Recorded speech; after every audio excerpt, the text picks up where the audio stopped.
let me just get you straight into the conversation. What's your assessment of the federal government's initiatives in employment generation, and has how have the people of Kano benefited from this? What's the impact from where you stand? Okay, thank you very much, and good morning once again.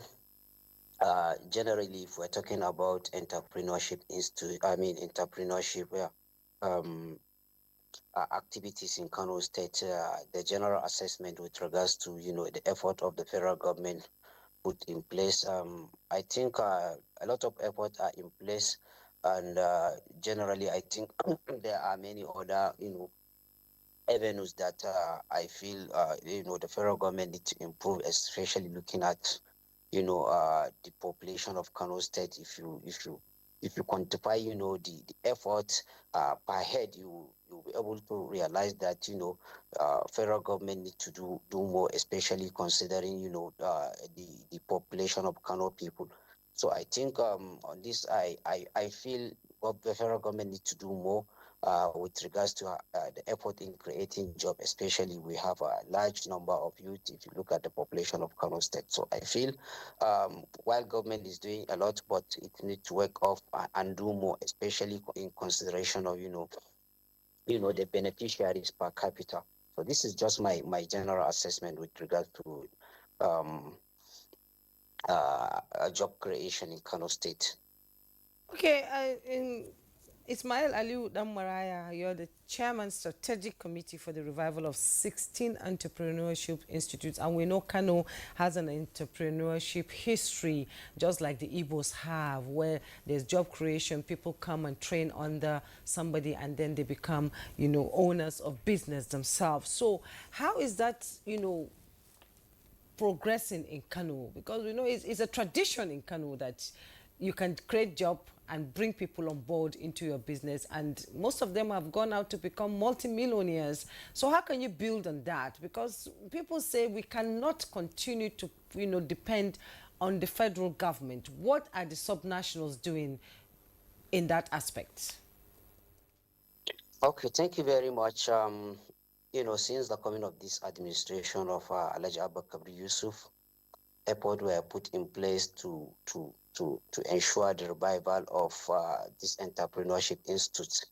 Initially, most of these institutions were closed by the previous administration, but with the coming of this administration, His Excellency Alhaji Abakabri Yusuf, created and inaugurated this our committee, named it Strategic Committee for the Revival of 16 Entrepreneurship Institute. And basically, the basic role of this committee is to see how these institutes were fully revived and to monitor and supervise the activities of this entrepreneurship institute. And so far, government has done a lot in that aspect, looking at the number of institutes so far revived, and currently a lot of activities were ongoing at this institute. Just take for example, just last 2 days or 3 days, we were able to graduate students from beneficiaries from Kano Informatics Institute and the Kano Driving Institute. We were able to graduate uh, 500 students from these two institutes, and at the same time, induct the second cycle of another 500 student beneficiaries. Last 3 weeks, we were able to graduate beneficiaries from Kano Livestock Institute and Kano Horticultural Institute. Their number is around 450. And of course, the second cycle, we're also now currently undergoing the second cycle of the, the entrepreneurship training. And we are expecting them to graduate in the next in the next 3 4 weeks. And in addition to that, we efforts were in place, to see how we are able to, bring on board other institutions like the poultry institution. Already their admission is ready.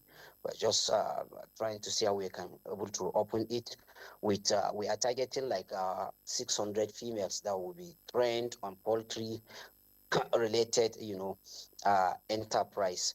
and it will take us like 1 month to be able to do that, and then a post-training package will be given to them, and from there another cycle will come in. So generally in Kano, we are targeting all these 16 institutes to be very fully operational, and our target is, while the process is ongoing, we still recruit another cycle. Now, for example, this 5 institute I mentioned already, we have exhausted the first cycle. They are in the second cycle, while all other institutions are coming on board to see how we are able to, bring all youth and women into the cycle so that they will be able to benefit from this activity.